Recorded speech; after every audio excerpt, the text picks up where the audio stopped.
Coming soon.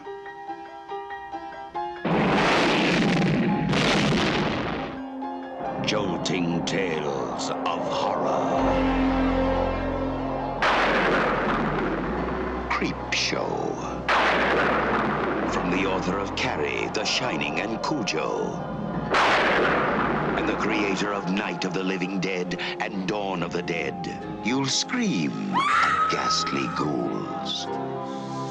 Cringe at weird kids. And shiver at the doings of evil doctors. This is going to be extremely painful, Mr. Verrill. Creepshow will grab you, grow on you, and give you the creeps.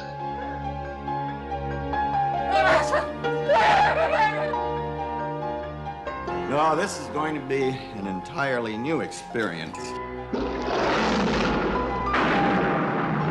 Creepshow, the most fun you'll ever have being scared. Hey there, boils and ghouls. Welcome to another episode of Hollow Weekly. Nick and George here with another franchise kind of thing. It's not a franchise, though. Just two films. I wish it was a franchise. Out of everything that we have, it really should be. I'm mad that it's not a franchise. Because there's so much potential for this. But what we're doing today is Creepshow. Yes. Creepshow 1, then we're going to do Creepshow 2. Then we're going to skip Creepshow 3 and go with what I think I read Tom Savini saying was the actual third, I guess, would be Tales from the Dark Side. Mm-hmm. He would know. He would know. I'm pretty sure I read that somewhere. I could be 100% wrong. If so... If it's not true, it should be. If it's not true, Tom, let us know. Come on the show and tell me why I'm wrong, and then we'll talk more.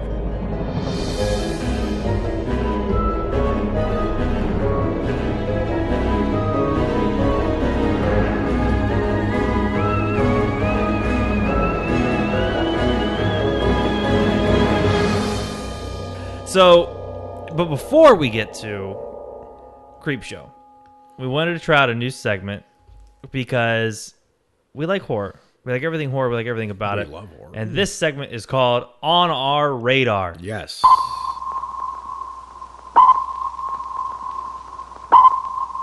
So, with this segment, what we're basically wanting to do is we're not a horror news outlet. We're not, because right now it's basically just an echo chamber. There's thousands of There's plenty of places to get horror news. Yeah. So, but what we wanted to do with this episode is not necessarily horror news, but things that it's kind of newsy. It's not news, but it's newsy. Does that make sense? It's literally the way I'm thinking about it is it's literally the things that I'm not hearing talked about on horror podcasts or horror shows or seeing it come out of like Bloody Disgusting or Dread Central or whatever. Mm-hmm. But it's on my radar as why aren't people talking about this? Because this is either interesting or because I'm going to tell you right now, the first thing that's on my radar is an article that came out about how to not get catfished by horror movie trailers. Mm-hmm. That's not news. I just find it interesting. And I like the idea of it because a lot of trailers do have a lot of scary horror elements into them, but aren't necessarily horror films themselves. Exactly right. What did the article say about that? Should I just jump in? Just jump right into it. All right, so because mine are very talked about. I just wanted to talk about it. No, that's fine. It's bugging me. So here's the thing. I want to give credit to the person who wrote this article, and I find the concept of this interesting because the two movies that he uses as examples are the very first two that popped into my head about the concept. Mm-hmm. Actually, the three movies, and they're the three movies that popped into my head of this concept. So this is a person named Tamara Vandergrift. This was from, believe it or not, FSUnews.com. I don't know how the fuck I came across this. Florida State? Yeah, I think so, actually. So credit to them for this article. But the point of this article is basically there's a pitfall to horror's new renaissance. The fact that horror's now the hottest thing in Hollywood, and it's Again. super popular again, of course, right? 'Cause it and ebbs is and flows. saving Hollywood's ass again, right? And it's a lot of where the quality's at, and obviously one of the interesting developments that's spread out from this even to TV is the great TV shows have progressively gotten darker and darker, starting with like way back with OG Twin Peaks and then Sopranos, The Wire, and now up to these new set where like Westworld felt like a horror movie Yeah. for most of its run. And American Gods was very, very dark. Absolutely. Same right? dude who did Hannibal. Exactly. Yeah, exactly. So it's gotten really, really popular, but there's a flip side to horror getting really popular, which means everyone starts to try to rip it, right? Especially since horror marketing is so damn good. We talked about this in a previous podcast where, you know, if you Google top 20 movie marketing campaigns, literally half of them are going to be horror movies. Yeah. So this article, the premise of this was, so starting with Get Out, they consciously, there's actually a quote in the article from the people marketing Get Out. They consciously made the decision that more people are going to want to see a horror movie than see a social commentary movie. So they just straight up marketed it as a horror movie and didn't really hint at the complexity of like the social side of it. Yeah. It's obvious from the plot. It's just not how they marketed it. And it worked like amazing because the movie Yes. made a ton of money, right? Yeah. But then the next two movies to try it are Mother! And It Comes at Night. Yeah. People were both disappointed. And well, here's the thing, right? So horror fans felt tricked, sabotaged, and sort of disappointed. And this article didn't even bring up my favorite example of this, which is that Ghost Story movie, Oh, yeah. which was just hilarious to market that as any kind of horror movie. Yeah. So, you know, that's the thing is what's happening right now is any movie that's even on the periphery of horror is going to get marketed as straight up horror. Movies with dark elements are going to get marketed as horror movies. So I just wanted to, this is why it's on my radar, is I didn't feel tricked by any of those trailers, to be honest. I know that a lot of horror fans were feeling tricked by it, but I felt like just from the trailers and the marketing and the posters themselves, there was a lot of ambiguity, right? So I'll give you an example. It Comes at Night. There's actually a whole nexus around It Comes at Night, Mother! And Rosemary's Baby, right? I feel like if Rosemary's Baby came out today, it would get marketed a lot like It Comes at Night or Mother would get marketed, right? And then horror fans would be disappointed, which is hilarious because it's just a great horror movie. But it's slow, Yeah. right? And there's not a lot of horror action and whatever. So I just feel like that's the weird part of this to me is I feel like there's a whole segment of horror fans who are like, you lied to us and you marketed this to us as a horror movie, but then they basically marketed to you as an ambiguous horror movie and gave you Rosemary's Baby, which to me is like fine, right? But I'm willing to see other sides. I was tricked by, I thought It Comes at Night was going to be straight horror because the first thing I saw was the poster of the dog barking to the shadows or like to like the blacked out forest. Sure. And I was like, holy shit, that's a scary poster just in and out of itself. For sure. And I was like, this is going to be straight up scary horror film. Right. And then it was like, this is a slow burner. Well, it hinted that there was going to be some kind of monster action. I think the strongest part of this catfish argument to me is when they hint to you that it's a subgenre of horror. Because that really, I think of all that, the marketing, that was the most disingenuous out of the other ones that were mentioned. And, you know, I think The Witch got viral from its marketing, right? And that was really marketed as a horror movie, which, again, disappointed a lot of people, not me, but... Because they didn't like the slow... Yeah, but actually it did have a creature in it, so whatever. Technically it did. Exactly. But anyway, it's not... It's just that I'm going to keep this on my radar and see what happens when in future podcasts when we get... I would like to get ahead of this story and find a movie that gets marketed where we can talk about it before we've seen it and be like, how much of an actual horror movie do we think this is? This would actually be a good time because a lot of because Get Out and all that other stuff was like a February release. Yep. So like this month, next month would be the perfect time gonna to happen. Yep. figure it out to see if we can catch it. Totally. catch this catfish. Exactly. What's on your radar? Well, the one thing, so this is what everyone's talking about, and it just, I think it's just baffling the world. It's baffling everyone universally. And we're talking about Universal, and that's the thing. I've seen like conflicting articles. Like they were like Universal axes, or so many like pun headlines. Universal's monster thing is dead. You get it, dead, because monsters, death horror films. Yes. I was like, oh fuck me. Yes. So like the rumor is that like it's on hold, it's dead, it's not dead, it's back. It's like rabbit season, duck season, like with like the posts. Like Yes. it's dead, it's not dead, it's not dead. And then all the comments I'm seeing is, and we mentioned this before recording, like everyone is wanting Blumhouse to just take over. Like they were fucking fire this year with their films. Yep. Like Happy Death Day was great, Get Out was great. Everything was so fucking good.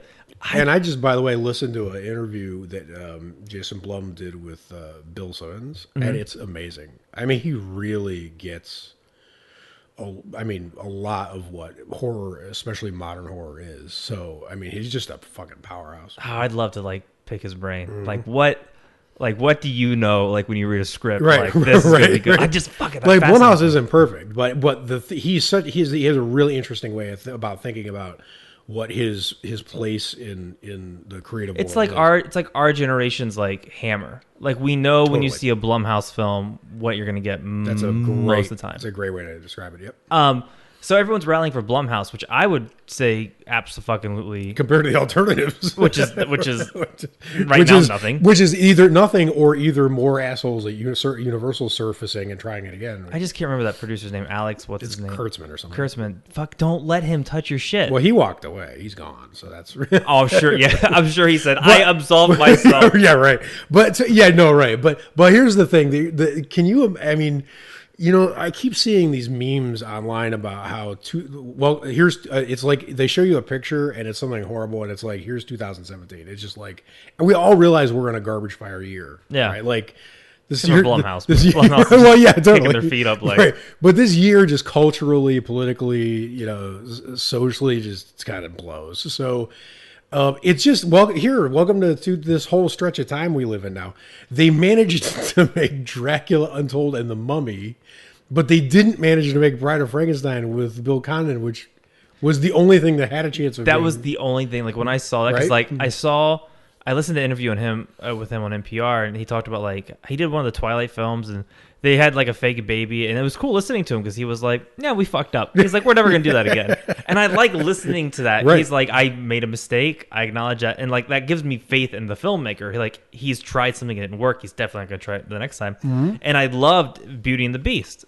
It was fucking really good. I know it's a horror podcast saying Beauty and the Beast rocks. It fucking rocked. I liked it. It was really good, and by the way, he did Gods and Monsters, which is really, really, really good. So he's a solid fucking director. Yes. And he knows how to do. I mean, he had like Disney budget, like CGI and shit. It's still And effects. really, really hard to pull off because you're up against James Whale. I mean, this is ridiculous. Yeah, It's but like, if you go, but if he goes in with a certain style, like his own style, Yeah. like it's doable. It's just hard, right? But it's the only one that had a chance Yes. to actually be good. and it's sort of, and it's on, it's just, it's. I think they said that was dead or Yeah. something like that. Like it's just such a shit Right. fest. And like my whole thing is like, okay, Universal, like what the fuck are you doing over there? Like that's my honest to God question is what the fuck? Like who's sitting in an office reading these scripts going, okay, I got an idea. Dark Universe, follow me on this one. Let's get Tom Cruise. And when they said Tom Cruise, I heard it on Kevin Smith's podcast. I was like, okay, like Tom Cruise in a mummy film, like that could actually be really cool. Like if they get big movie stars in it and like stick them to the fucking stick to the script. But who the fuck read that script and was like, "This is"? I'll tell you perfect. who read that script, Tom Cruise, and then he tore it up and rewrote it apparently because he had a lot of creative input. Are you on serious? The Mummy, yeah. I think that's a big part of where that thing went wrong. Fuck so. me. Like that's just such a dumb idea. Like, Yep. and what's funny is, and we're gonna talk about Creepshow and directors like George Romero and writers like Stephen King, like. Dude, I can't resist right now. I'll talk about this later when we talk about Creepshow, but I had no idea that Creepshow was only an $8 million budget movie, and you know, a lot of that went to cast and like whatever. So that movie is gorgeous. It's like fucking painting after painting after painting. It's a beautiful movie. It's got great character and personality, and they did it on almost no money budgeted for the sets, the special effects. It was just craftsmen who wanted to do a good job. Yes. Out of respect for what they do. And meanwhile, you have fucking the Dark Tower and this Dark Universe crap and these where they're making. I mean, you could have made 10 creep shows for the budget you're spending, right? On this garbage. So that, I mean, to me, it truly is the Dark Universe. I mean, it was really well named because it truly is like that's better said than whatever I was going to ramble on for 5 minutes. But that is the perfect way to talk about it. Did you have anything else on the radar? Yeah. So the only other thing on my radar is that I'm really intrigued by this. Norway.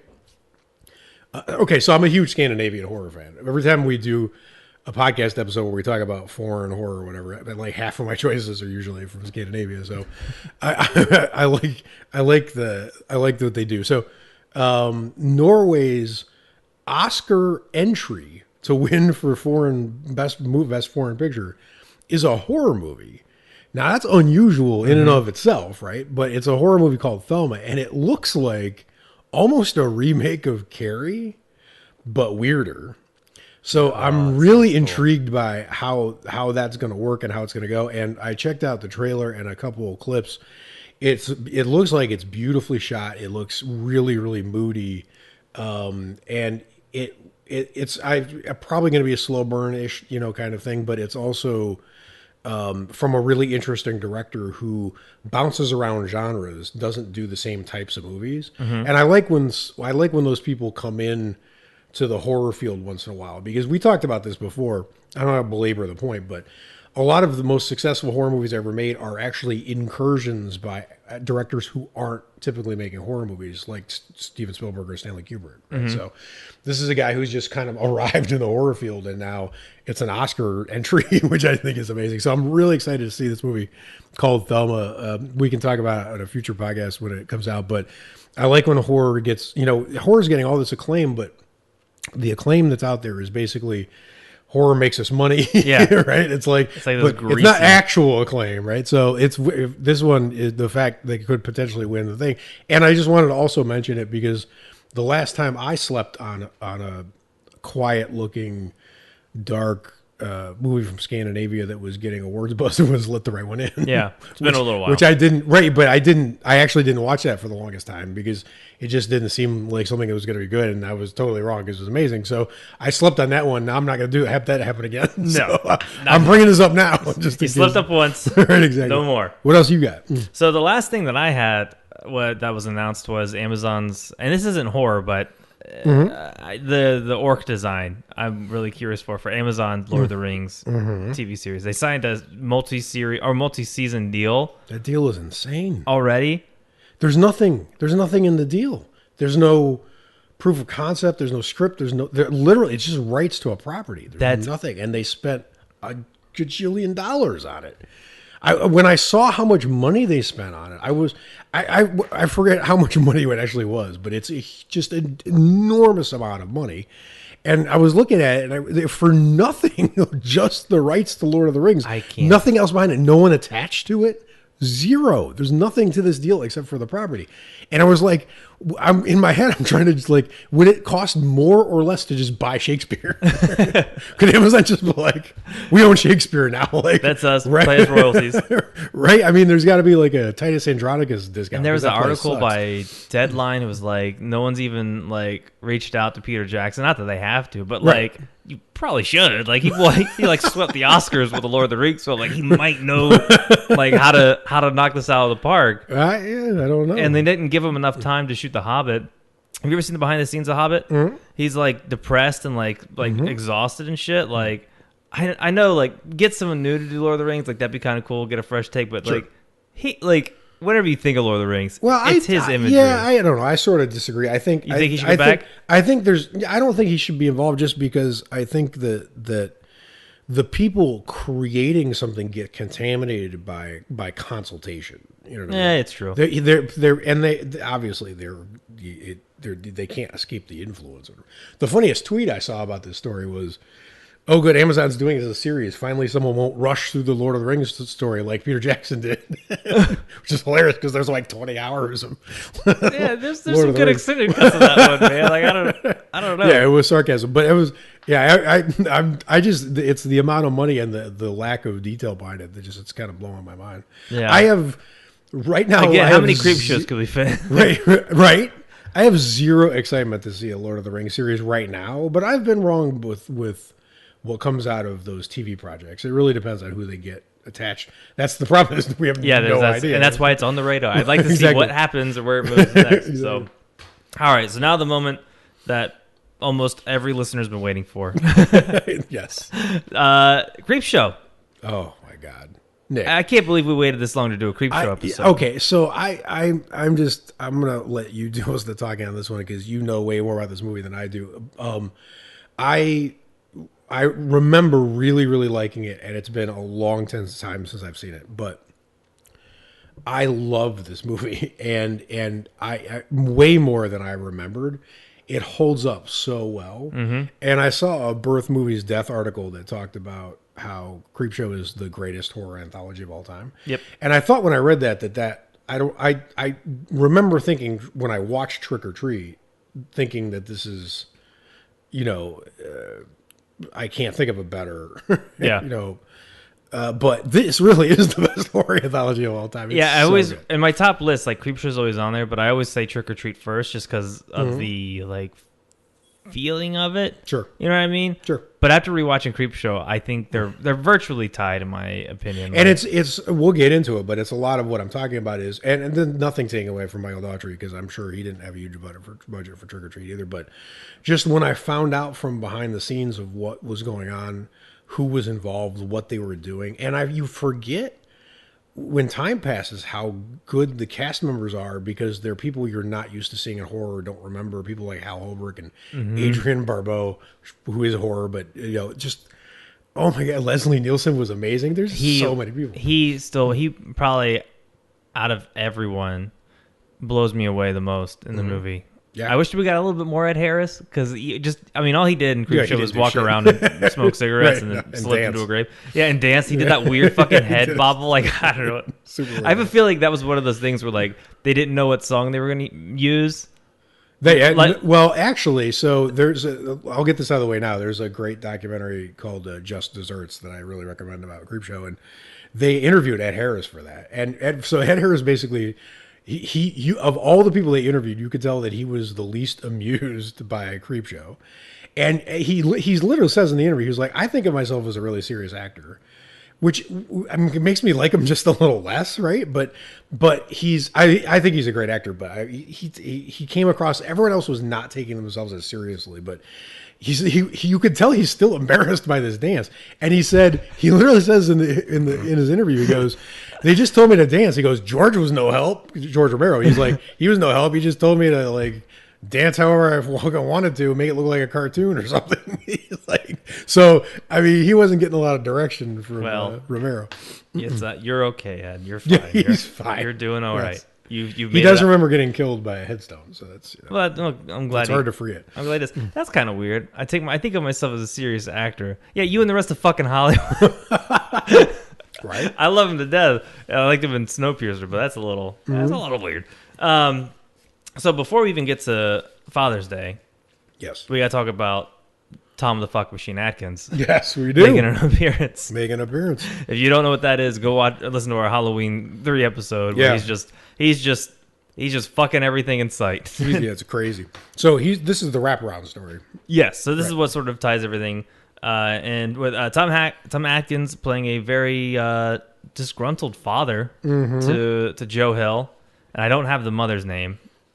She has 3 lines. Yeah, right. She was just like, "Do you want some Ben Gay for your neck?" So that is Stephen King's son playing the little kid. Yes, who is actually really creepy. He is totally creepy. I just love the way this movie came out and positioned itself right at the beginning. And it's It just starts We're with gonna conflict. we're gonna talk about this. I know I know this is the first movie you told me this is the first movie of George Romero's you watched since he died. But holy shit, do I miss that man? Like he was so down to earth and creative and smart, and he just is just a powerhouse talent. And you know, there's nobody like him. And this movie positioned itself from the beginning.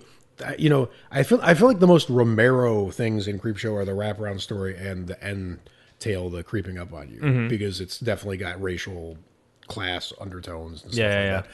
And he's really good at using monsters as metaphors, right? So the roaches are like, you know, whatever. But in the wraparound story, the movie positions itself as if you don't get what horror's about, like that the dad does, being versus the magazine, then you're missing out on things on top of the fact that we're going to kill you or hurt you. You're dead meat. Right, exactly. But it's also, you're missing out on the fun stuff, right? Is sort of how that positions itself. Because his life is really drab, and his son's room is amazing. Yeah, he's got like the Dracula poster. He's got shit hanging from the walls. So it just positions itself perfectly for horror anthologies. No better way to start. And I wish they would have kept with that in Creepshow 2. Like, we watched the intro to Creepshow 2, and it has like the cover right before when he's stabbing the voodoo doll. It just doesn't have the same. I love Creepshow 2. I love the raft and the hitchhiker. I love, you know, thanks for the ride, lady. But it just doesn't have the same.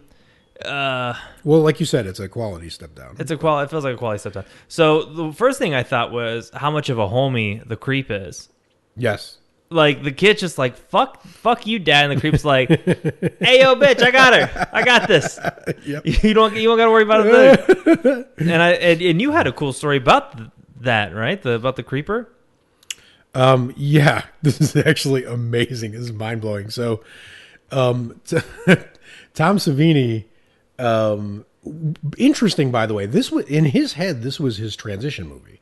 He didn't want to be typecast as like the Wizard of Gore, like everything just being gore. Yeah. He wanted to transition into a lot of character effects and creature things, right? So this was in his mind, this was him transitioning, almost like a career transition. This was his opportunity. So he always tries hard, but he tried really hard to make this work. But I think it gave him this level of dangerous authenticity, which means he ordered an actual human skeleton to do the creeper effect. So fucking Tom Savini. So here's what he did. Romero, this whole team, this is the first movie where they ever had a soundstage. They had a studio. You'll talk about the school where they shot. Yeah. But all their other projects they shot on location. They didn't have the ability to manipulate a soundstage.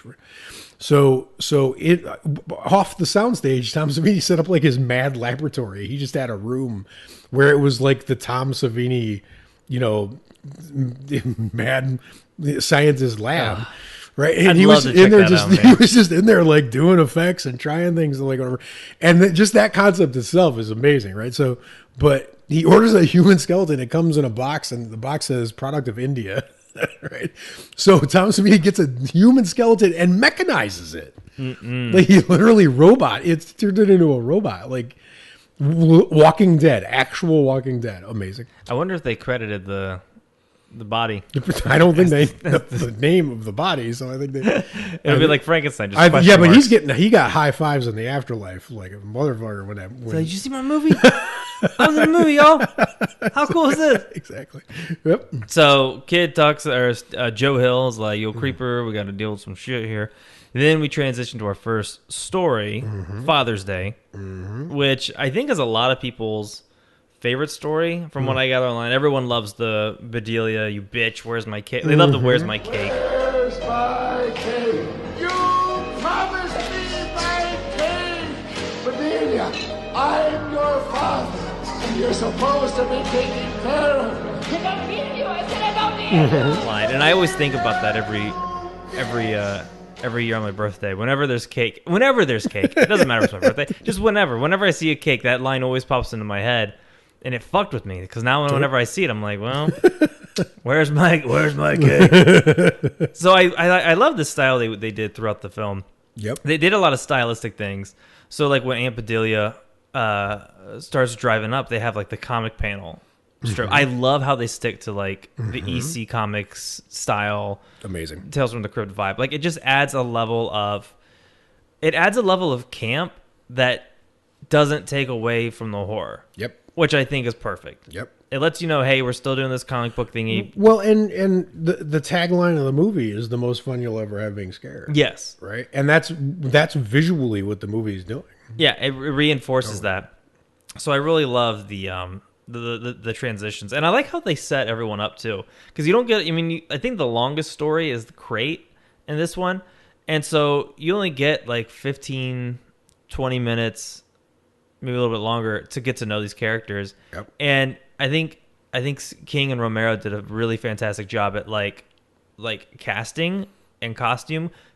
Because immediately you know like who all these people are and like the mannerisms. Like Ed Harris is sort of like well, they say he's the husband of the girl, but he looks visually uncomfortable with everything. The way he's like his mannerisms and stuff. Totally. And then, the brothers over there just like drinking wine. He's just kind of like he doesn't really care for anything. And then the girl's there. But I love the woman telling the story. Mm-hmm. She reminds me of like almost like classic Disney villain. The way she's just totally.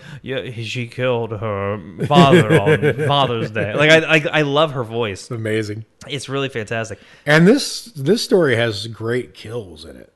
Like the deaths in this segment are great. Because correct me if I'm wrong, but I think Nathan actually like twists someone's head off. Yeah, that's how it ends, right? That's how the woman telling the story dies. Yeah, she goes into the kitchen. One transition I really liked, and you see a lot of this, like really, and you don't see this a lot. The most I've seen it recently is in Stranger Things season 2, is the really cool transitions. So when she's telling the story about Bedelia's husband getting shot, when the shotgun goes, Ed Harris flicks the match and lights it, and it sort of makes that noise. Yes. And I really like that. There's a lot of cool transitions like that you just don't see a whole lot. Well, and wrap your brain around this, because one of the things that all of the people involved with this were proud of is just how much they nailed the attention to detail. Mm-hmm. When you consider they were basically making 5 separate movies. Yeah. It's so easy to lose details when this is not an easy. There's a reason there's not a lot of horror anthologies, right? Yeah, it's hard, and the attention to the details in this are amazing. That transition is just one of the signs of how close they were paying attention to quality. Sound design in this movie too is super on point. Great. The one thing I loved is when Bedelia goes to the gravestone. Mm-hmm. She sort of she views it from a distance, and the cinematography in this thing's amazing. They filmed that at a mansion in where did they film it? It was some mansion in Pennsylvania, but it looked really cool. But the sound design that I really liked was when she's looking at her father's grave, and it cuts back to him with the cane. Where's my cake, you bitch? It's my day. I loved the noise of the cane slapping the chair, and then it echoes, and his whole voice sort of echoes, and then it cuts to her, and it's almost sort of like it's echoing like in her head, and it's just fucking like it's just so it fucks with her, and I love that that little detail for that character because you get no time. Yeah, and there's the scene where Ed Harris drinks himself into the grave. When he's laying in the grave, you got Nathan approaching, and the first thing you see is a shadow of the zombie across the gravestone, and it's a beautiful shot. Like it's one of those poster shots, right? Dude, so good. Everything about that scene is amazing. First off, the zombie design, when you see him when he kills him, Lord, it's amazing. By the way, the guy playing that is the guy who played Martin in Romero's movie Martin. No way. He's playing the zombie. Yeah, that's fucking cool. And they used a combination of live maggots and also Rice Krispies, which I love that. And I think you can see that clip when he's on like David Letterman or something like that. When Savini's on David Letterman, he brings out the design. He's like, it's just a bunch of Rice Krispies. And I'm like, God damn, you're smart. I love you. So good. The one thing we were talking about before was Ed Harris's death. He like stumbles onto the grave. Yeah, that was the only weak part to me, and it's just a matter of blocking and staging. Like I have a note. He falls in the grave, and then the headstone threatens to topple on him, and for 4 apparent minutes of the movie, it's him staring at it and not doing anything. I have a theory. So to me, what it looked like his weight from his point of view, Mm-hmm. he fell into the thing, and somehow the weight of like the ground was disturbed enough to where like if he made any sudden movements, it would help topple. Yeah, him. I think you're right. I think that's how he was acting. It was Because he felt tries like to- if he made any movements, and he reaches out and gets the hand. Yeah, he's like- real slow trying to move out. Yeah. It's still a little weird. No, I will yeah, admit, I but I think- totally get that. But at with as it gets closer and closer to toppling, it's time to fight or to roll flight. the dice and bolt. And if you're not fast enough to get out of there, then you're dead. But just watching it come at you is like, maybe he had suicidal tendencies. Yeah. He's like, fuck it. or maybe he's just drunk. Yeah, he's like, I just. Well, no, I think what happened was he's like, I'm a serious actor. I need out of this movie. he's like, I need a quick out. I'm too serious for this. But it doesn't matter. It's the smallest thing in a great segment. It's so well. And the build up to it too, it leads us to our first full shot of the zombie, Yep. and it's just so fucking cool. Yep. What's funny is my notes are zombie design's cool. Ed Harris, great actor. Yeah, right. It's I true. should It's I true. should put dash, but only serious. But only seriously. I think he's learned to take himself a little more humbly since this interview. But all right, so then the other thing is, I just want to give a shout out through this whole episode to the friggin' Bernie Wrightson illustrations, because we're not just looking at live action here; we're looking at the panels from the comic in some of the scenes, and they're just amazing. They're so fucking cool. It's and that's why another reason why it's just an unbelievable crime that this isn't a franchise. I mean, we were talking about there's like 3 Jeepers Creepers. There's like 14 million Amityvilles, and Creepshow's only got 2. Whatever, be it is so distinct. You see a frame from a Creepshow movie, you're like, that's a Creepshow movie. Yeah, you know the lighting of it. You know it's always going to be Totally. some kind of Dutch angle of someone screaming. Yep. I really love it. My other note I was wondering was they were dancing to a song and the lyrics were "Don't let go." Was that didn't symbolic catch of him never letting go of getting his goddamn cake?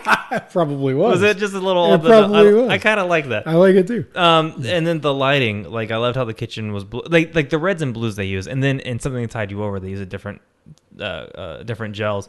I just love the fucking vibe. It's just like nothing you see anymore. It's exactly right. such a cool fucking like artistic choice that I think will always look cool. Forever. Who gives a fuck?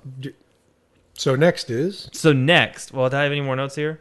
Oh, Richard, the brother, yes, kind of reminded me of Loki I could see that. a little bit. I could totally see that. A little bit. And then my last note, since he has the cake, kinda, is he good?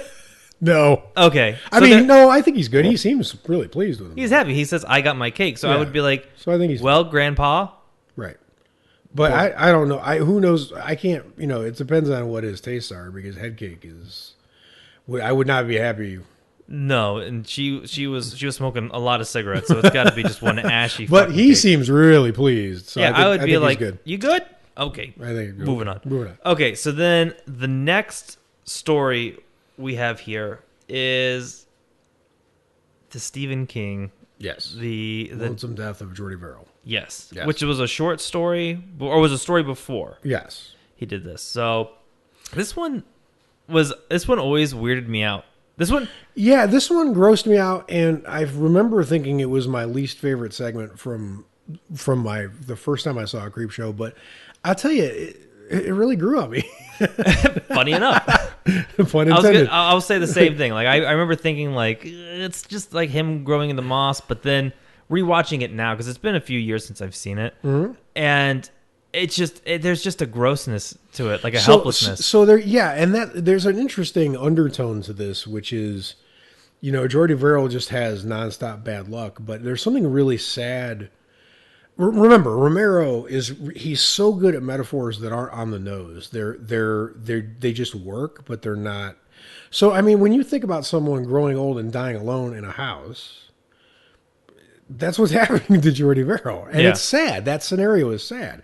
And what's happening to him is sad. And the fact that he sees all authority figures as that's his dad, right? Yeah.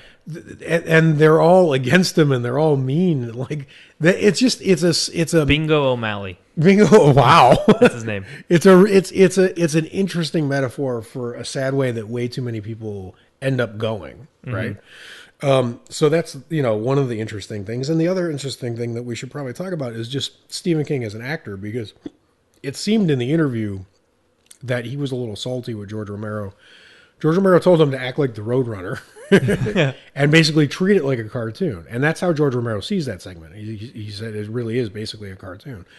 And when the movie came out, Stephen King's performance got pretty bad reviews saying he wasn't nuanced or whatever the fuck critics say, right?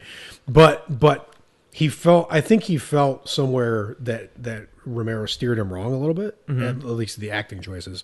And Romero says he thinks that if they reshot it today, Stephen King would probably act it somewhat differently, which makes me sad because it's perfect. And the music, really backs it up too. Yeah, well, yeah, and the effects and all that stuff. But he's making all these goofy faces and expressions and whatever. And there was someone, I want to give credit, but I can't remember who said it. But what nailed it for me was they said, can you imagine another actor selling the line meteor shit? Yeah. Because Ed Harris wouldn't do it. He's too serious. He's right? way too serious. Right, yeah, but it's perfect. The way he says that line makes it like iconic. It's absolutely perfect. Because that film, I always say, that's the ticket. Totally. And that's the thing is, apparently Stephen King was like really cracking people up during when he was shooting scenes with with his father. They were reverse shooting, and Stephen King was making faces at the guy while he was trying to say his lines, and he was just cracking everyone up. And Tom Savini said, literally Stephen King at that time, he's like, no insult, no whatever. He's basically was like a 13-year-old kid. He just wanted to talk about beer and comics. so it was kind of in that mode for him to act that way. Yeah. It was just a perfect storm but it really grew on me. I thought the performance is just really, really fun and his performance matched the tone. Exactly. Like the music was like really cartoonish, like kind of silly, Three Stooges style. Yeah, totally. But you could have made it more serious and nuanced, like critics want. But then you'd have to give up meteor shit, and I'm not giving up meteor shit. No, I will never give up meteor shit. And if you try to take my meteor shit, you won't be able to take the meteor shit away from my cold dead hands. Exactly right. Meteor shit. No, but I think if you, why the fuck would you want that to be a serious story? Right. Like no. Vegetation's going to grow all over you and then you die. Right. Please. Plus, anthologies should have different tones. And you this don't was play this, one note on a piano. Yeah, and this was like the comic-y style one. And I still think you know, with the comedy, the style of it fit probably was the most well-fitted style film. Yeah. To the comics, for sure, or to like that comic booky vibe that they were going for. Yeah, and well, you know, the other thing is, but as you mentioned, the weird part is, it's the one that has the least of the EC ethic. Like, you're going to get yours because Jordy doesn't deserve it. He's just going to get it, right? So it's weird that it matched visually, but was off philosophically. That was interesting. Yeah, because everyone usually does something to get it, and he just has bad luck and then dies. So but again, that means that it's different. That's a different tone in the anthology. I wouldn't change a goddamn thing. His character also didn't try to do a whole lot. He just kind of he just was like, oh, we get all the bad luck, and I think it was a little bit to that. Like if we were to talk deep dive into the character, it's more of like, you can't just sit around and bitch all the time. You got to fucking try to do something. True. And his father was like, don't go in the water. That's what it wants. And he's like, nah, fuck you, Dad. I'm going to hop right in this bath. Hey, can we just give a huge shout out to the set design here? Holy when shit. The world gets overrun by the vegetation, it's gorgeous. Did you notice the signs at the end? No. There was a sign, direction sign leading to Castle Rock. Oh, God, of course there Isn't that cool? Of course there was. Yeah. It's just a beautiful, and, you know, the thing is that, so one of the interesting tidbits from the documentary was, I love this story. Tom Savini said that they found out on the set, they built a farm out in a location, right? Mm-hmm.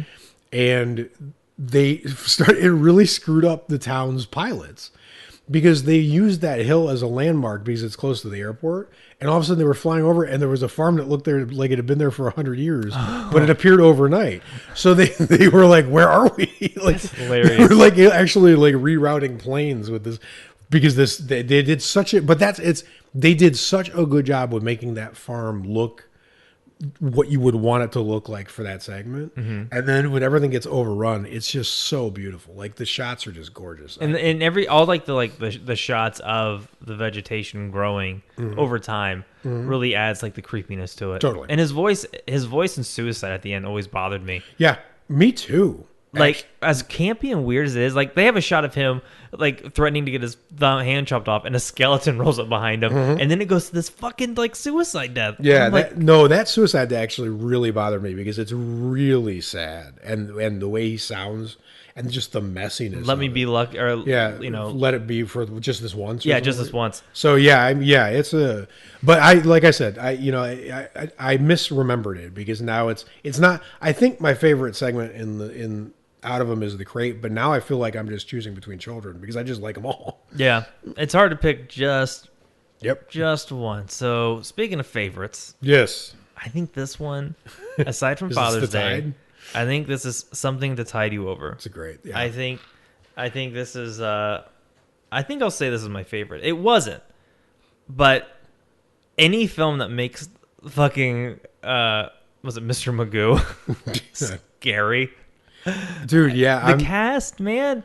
Yeah, well, Ted Danson had just landed Cheers. He wasn't a big star yet, and Leslie Nielsen is basically a god in this movie, and he's fucking intimidating. He's so good. Like I always thought of him as sort of like a fragile, like old guy, but in this film, in this segment, Yeah. I was like, he's just kind of a fucked up dude, and like and I was always thinking like, grab the shovel, Ted, and bash his brains in, but like they solved all of those questions. His performance in it is fucking He's great. so maniacal. It's outstanding. And he's such. I mean, it's sort of like my note for Ed Harris. Like he's a good actor. Like those are just two fucking good actors. Yeah, Romero actually called Leslie Nielsen's performance in Creepshow Shakespearean, if you can believe that. I believe that because it feels fucking natural between those two. The only thing that doesn't feel natural is my very first note. Which is Ted Danson saying, I said, Ted Danson benching a clean 300 pounds. I'm like, there's no way. You're putting up 300, Ted. No. I don't care. Not even in your prime. Nope. He's like, I might be on TV, buster, but I can bench past 300 pounds. No, yeah, wrong. Yeah. But I did note that if I was any character in Creepshow, aside from murdering people, I would probably be Ted Danson. Richard. I would be Ted Danson's character because the very first thing he does is he goes over to his like TV and tech setup and goes, you gotta clean this. Your wires aren't right. And I was like, man, that's what I do when I go to people's houses. Like I see their computers and shit. I'm like, That's awesome. Your wire management is just a mess. You got all this dust over here. This is terrible. So you want a badass anecdote about Tom Savini? Yeah. I know we're skipping plot ahead a little bit, but the amazing scene where Ted Danson's actually underwater and the light comes up behind him and the seaweed's floating around his head, Yeah. where he's actually drowned, right? The scene where they shot that, where they actually had Ted Danson in a tank in the studio, and they were slipping in a scuba aspirator to him between shots so he could breathe in this tank. He was really in this tank underwater, and they were slipping him the scuba thing, and they had a fail-safe mechanism where if something went wrong, because he could drown, right? Yeah. They could vacuum out the water. But Tom Savini didn't trust it. So every second of that shot when they're shooting it, he was standing next to the tank with a fucking sledgehammer in his hand. He was just like, if something's going wrong, I'm just gonna break the shit out. That is so fucking cool. And free Ted Danson. I love that style of thinking where he's just like, fuck but your he's a fail-safe. problem solver, right? Yeah. Like, exactly. He's like, fuck your fail-safe. I'm the fail-safe. I don't trust that. It was just great. And his lines, Ted Danson, Leslie Nielsen's lines in this film, when they're going to like retrieve his lover, he's like, she's just waiting for her knight in shining corduroy. I love that. And the way he's saying it, like he's just like floating. He's just floating through the fucking beach, just like, I am just having the greatest day of my life. Yeah. You fucked me over, and I'm just ready to kill. So they when they were shooting it, they said they needed the beach to be pristine because it was supposed to be way out of the way where if you scream, no one would hear you. Yeah. But they had tons of crew members, so the footprints couldn't be on the beach. So everything they shot, every day they shot, they just walked in single file, and they had towels on their heads because it was hot outside. So they just looked like a army of marching like Arabs or something. You know where they filmed that? Where they filmed? New Jersey. Oh, that's perfect. Of course. Unbelievable. But yeah, I mean, it feels like it's not hard. It was hard. It was the hardest segment to shoot by far because you had to bury people up to their necks. And they said sand, when it gets wet, it turns into like concrete consistency. So if they let it get wet, you're just like... Oh, that sucks. Yeah. That sucks. So Ted Danson's marched out to the middle of the ocean, not middle of the ocean, to the beach to get buried. And I really liked the part when Leslie Nielsen went back home. And this is when like he starts to get like kind of twisted. He goes back home, pours himself a drink, and he does this prance like to the television. And I fucking love it because he just like he got so into that or he played the character so fucking well. Like I just bought everything he did. And this is the guy who did fucking like all the Naked Gun films, Dracula Dead, and loving it. Yeah, and I forget all of that when I'm watching this segment. I'm like, this motherfucker's fucked up. Well, he played a hero in Forbidden Planet, which is one of my favorite science fiction movies. But the reason he got a lot of comedy roles is apparently he was one of the funniest people in the world to work with. George Romero said he's the funniest person he ever worked with. He had a fart machine on him on set all the time. I'm about to turn him into your favorite person. That is, yeah, you just did. He literally, they would go after shoots, they would go to bars and women would come up. And I just want to give another shout out to George Romero's greatness, because George Romero and Tom Atkins are telling this story in the documentary, and they both mimic the fart machine. But Tom Atkins does not go all in. He said like women would come up to us in the bars and they'd be like, "Hi, you're Leslie Nielsen," and he'd be like, "Yes, I am. Nice to meet you."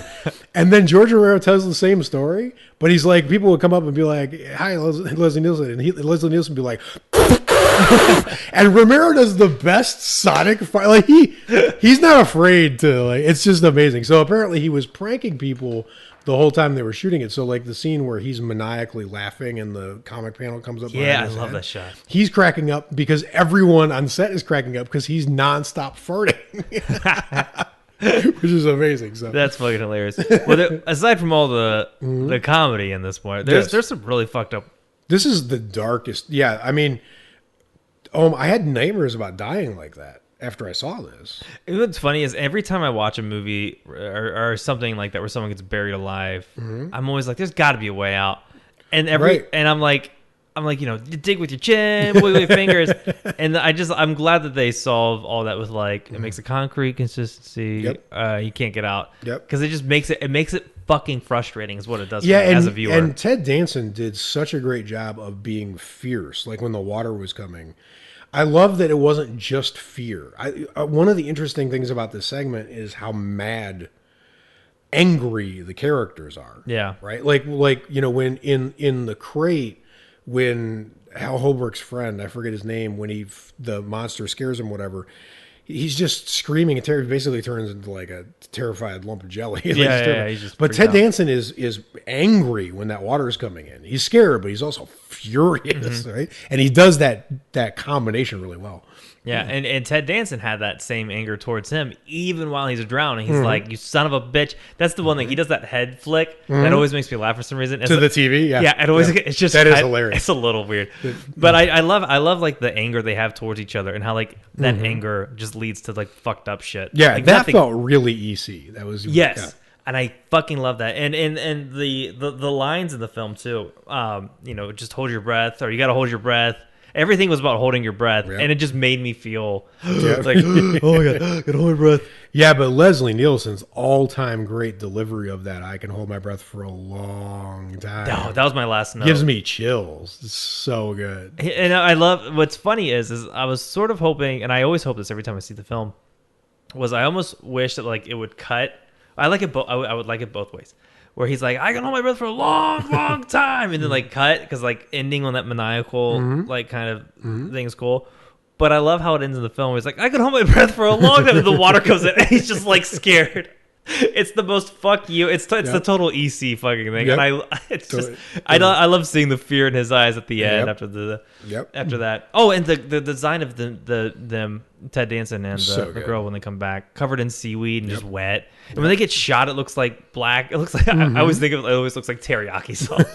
It just looks like teriyaki sauce coming from their faces. I love that. So that's something that ties you over now to Fluffy. To Fluffy. And speaking of Fluffy, Cat jumps on the table. Cat just invaded the podcast. There you go. She was like, "Fluffy, how can allow me to introduce myself?" Daisy. Pause. Daisy. Day. 52 minutes. I'm just gonna put a. Sweet. That's so I know where to mark it.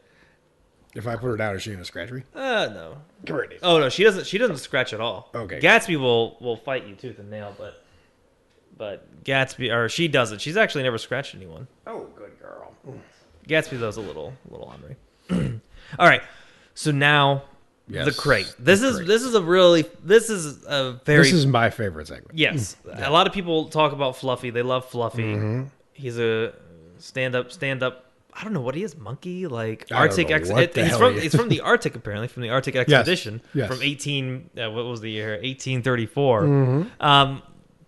Just to jump right into it. Fuck Billy. Yeah. So that's what sells me on this. Hal Holbrook is an amazing actor, and he does the fantasy sequences where he's killing Billy God. are amazing. They're just amazing. And you know how many people are out there like actually fantasizing about killing annoying people? Like it's such a universal, whatever thing. Everyone knows who that person is. Like you can't relate to wanting to bury someone alive unless someone's done something really bad to you or something. Yeah. But this is like petty evil, and you could totally relate to this. And Adrienne Barbeau, she is so good. Now, she has never had a drink of alcohol in her life. She's totally abstains from alcohol. And she was married to John Carpenter at the time when they shot this, right? So John Carpenter convinced her to do the part. She didn't want to do it. She was like, this is going to be too gross. It's too gory. It's too like whatever. And the fact that she went into this with reservations and has no idea what drunk actually feels like and did this way is amazing. That is crazy. I didn't know that. Good. Yeah, it's but that's the thing is I think it's so the relatable part of that, and then just that turn of events where he's going to feed her to the crate is it's just glorious. I love how he keeps saying, "Tell him to call you Billy." Just tell him to call you Billy. Yeah, he actually I think one of the most amazing little things I didn't notice the first time I watched it that I noticed this time was when he feeds her to the crate monster. When he feeds her to Fluffy, the first thing he says, the thing I remembered him saying is tell it to call you Billy or whatever. But the thing I didn't remember was he tells her not to hurt it. He goes, "Don't hurt it." Oh, that's funny. That's how evil she is in his head. Like this is like almost an even match to him. Right? You reminded me. I wanted to say this for the show, and I caught this the second time. The ashtray used to kill the father in Father's Day is in Leslie Nielsen's bedroom. I'm like almost 100. That's awesome. I'm like 99.9% sure. I never caught that before, and I was like, wait a fucking minute. But yeah, so the one thing I wanted to go back to real quick is the fantasy sequences because the comedy in Creepshow is fucking hilarious. This is the funniest. This has the funniest bits for sure. Like when he pulls out the gun and he's like, I think her name's Wilma, right? But Billy everyone calls her Billy. Yes. And I like when he's like, "No, Wilma, everything's just fine." Yep. And then I like when he shoots her. They do that like weird like 80s sort of shot where like I think the only other time I've seen this is like Home Alone. Where like everyone stops and like sort of looks at the character doing something. Like movies used to do that for some reason. It's just like a weird style thing. And I love how they'd start like clapping and they go, hell of a shot. Yeah, they golf clap for him, and then he holsters it like a Western. Like way he holsters the gun is just pure fantasy. And his smiles and stuff. He's got such a sweet face. This one has the sweetest characters. The janitor is probably the sweetest person, and he has like the sweetest face where you just like you feel terrible. I love the look they shoot each other when you get the first glance of how annoying Billy is. It's so subtle, but they just meet eyes. Well, they said that so Hal Holbrook and that guy were really suspicious of this movie. Hal Holbrook was he's the biggest actor in the movie in terms of Hollywood, stature. So, flying out to Pennsylvania to make a horror movie is sort of a weird move but they went all in when they got there, and they did a lot of backstory between themselves. So they basically made themselves like gay friends. No way. On purpose. They were like doing little undertones of they might have a relationship, and they're the only ones who knew that they were doing that. Really, but they were texturing the performance with the kind of like that, which is now looking back at it, they had like a real connection. Yeah, right. They're shooting each other looks all the time and whatever. But that was like just actors at a pro level, just tossing something into the mix to make it more interesting. That's fucking rad because their relationship felt very much like old chum, like. Yeah, well, you kill the wife and then you spend the rest of your life playing chess with a guy. Yeah, I can see why that occurred to them. Right. So the janitor I really liked, and I'm sad to see him go. But I'm sad to see him go. But the way they shot him going was pretty dope. Was pretty great. And I like, and this is the thing I always like in horror films, when you get like glances of the monster, and you get like a few full shots of it. Like they don't just always constantly put it in your face. And I think this works well for Fluffy. Yep. Because the less you see of him, the more terrifying it is. Because like I can still remember his face, but it's almost sort of like at the Matterhorn at Disneyland. You get a brief second to see that Yeti like slamming against the wall, and it's fucking terrifying. And the brief glimpses you get of Fluffy is just fucking amazing. Yeah, it's absolutely amazing. And that, the having something just that in that crate gives it such a I don't even know how to, like, a Latin Arabian Nights kind of story twist feel to it, and I just think all of that is brilliant. And then the friggin' amazing Friday Night Fights scene where he's like beating up Billy, and she's like, "What do you think this is, Friday Night Fights? You want to see some punching?" And she comes back at him. It's just amazing. But his I think the best act to me, the single best acting moment in Creepshow is when Hal Holbrook is luring her down to the crate, because she says something to him about you're weak or you're hysterical. That's what I expected. This is all what I expected. And he's like, I don't think this is going to be what you expected. it's like the perfect. He's trying not to give away how excited he is for what's about to happen. He's trying to normalize, but it's so exciting to him that it's leaking out. It's so good. Her reading the letter while he's mopping everything up was sort of like the montage in Home Alone where he's like setting the booby traps. He's like, I just fucking can't wait for you to try. Totally. Get out of here. Yep. And then I was the thing I thought was a little weird was she was very excited to read that letter. Like she was like getting herself a glass of milk. She was like, this guy probably just killed a woman. That wasn't milk. But yeah, you're right. It was milk plus. But but yeah, that was a little weird. And then this is definitely the most overtop sequence, so I think there are some things that are, And then I liked how he put the false dependence on her back at her. So the whole film is like, what would you do without me? What would you do without me? He goes, help, I totally need you in this moment to come help me with this thing. It's great. And I liked like that's the staple of like the EC storytelling is just throwing the ball back at them. Totally. But except now the ball's covered in spikes and coming at your face at 100 miles an hour. Perfect way to put it. You have no idea. My other note was the music in this is great. Everything in this is great. The cinematography, I just can't stop talking about. The colors are great. And in this film, they shoot through a lot of objects. Yes. So in Father's Day, they shoot through the window and the kitchen door. This one, they shoot through the handrail where Fluffy is underneath. Yep. And they just do a lot of cool shots. Even there was that cool shot where she comes to the college.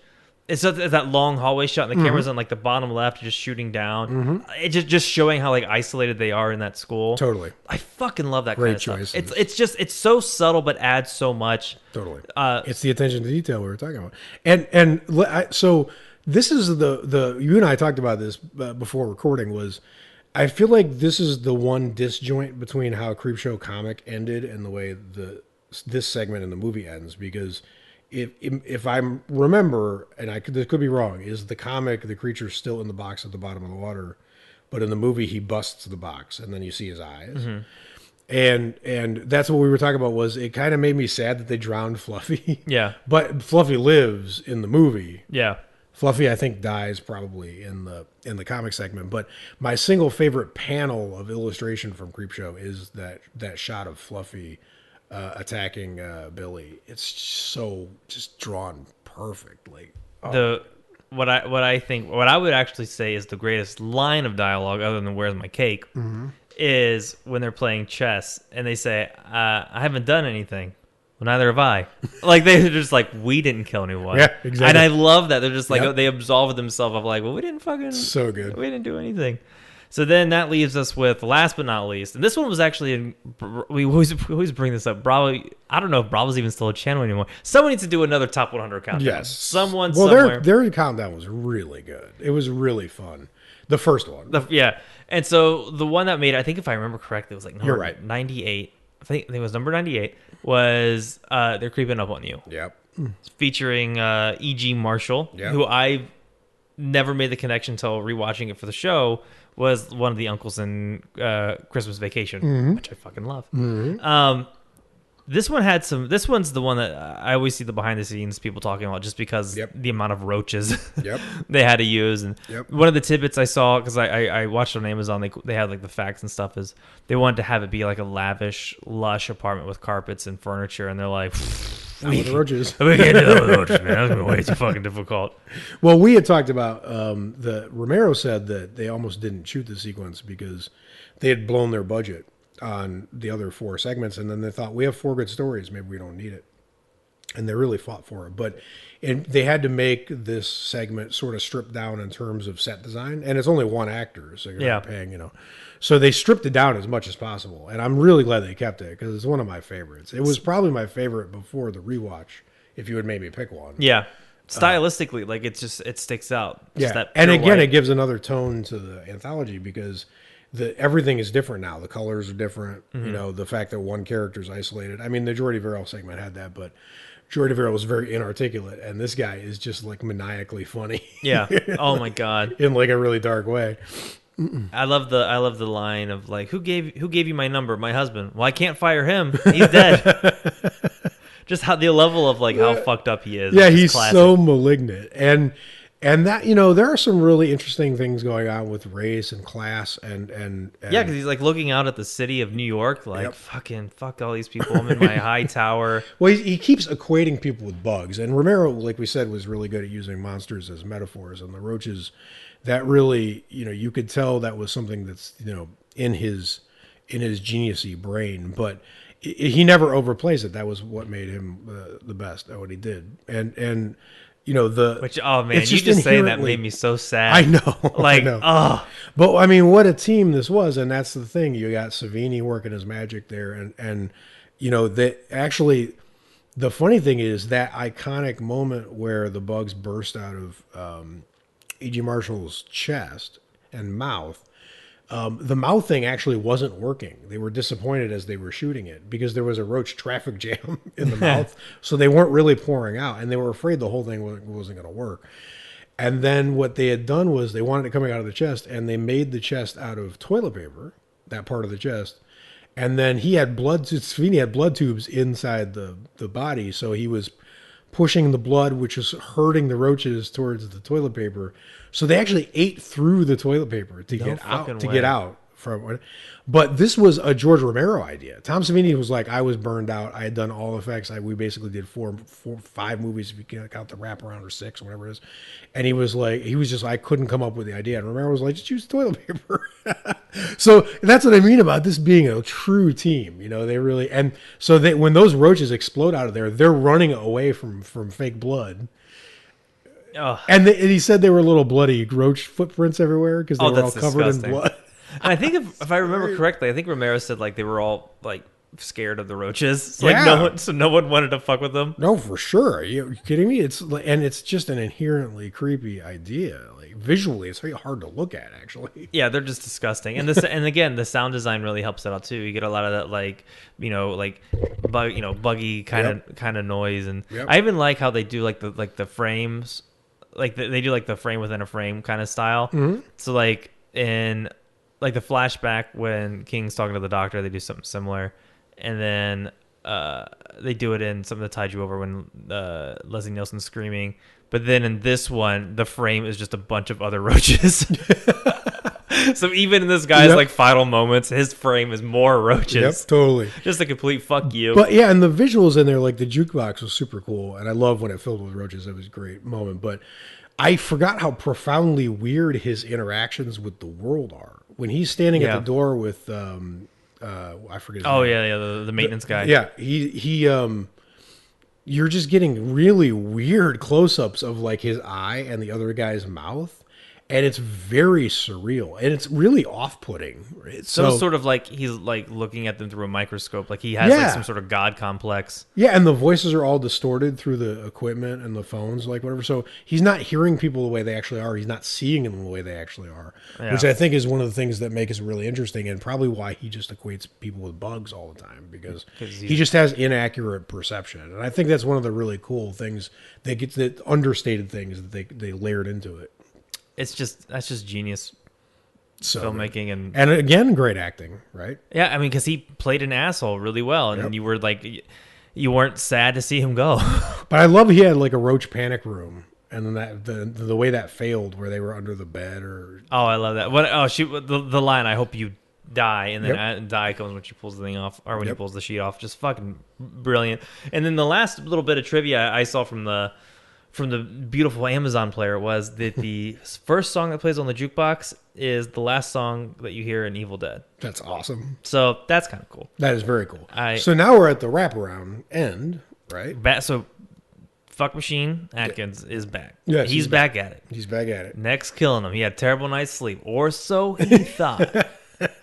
And I got bad news, honey. No amount of Ben Gay is going to solve your husband's neck problems.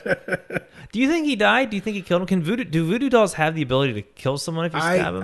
I think that he probably dies given the tone of the movie, but I like that they made it ambiguous. There's an amazing story that I cannot recommend enough called Most Sinned Against? Or More Sinned Against. It's by Carl Edward Wagner, who's one of the great underrated horror writers from like the 80s era. And the idea of the story, just real briefly, was a couple moves to Hollywood. They're both actors, and the actor boyfriend screws over his actress girlfriend and basically screws up her whole life and ends up selling her to like a snuff film. And he becomes a famous actor, like huge, like a James Bond type actor, and she's like a junkie, whatever. But she learns a voodoo technique, right? So she has hair left over from when they were living together.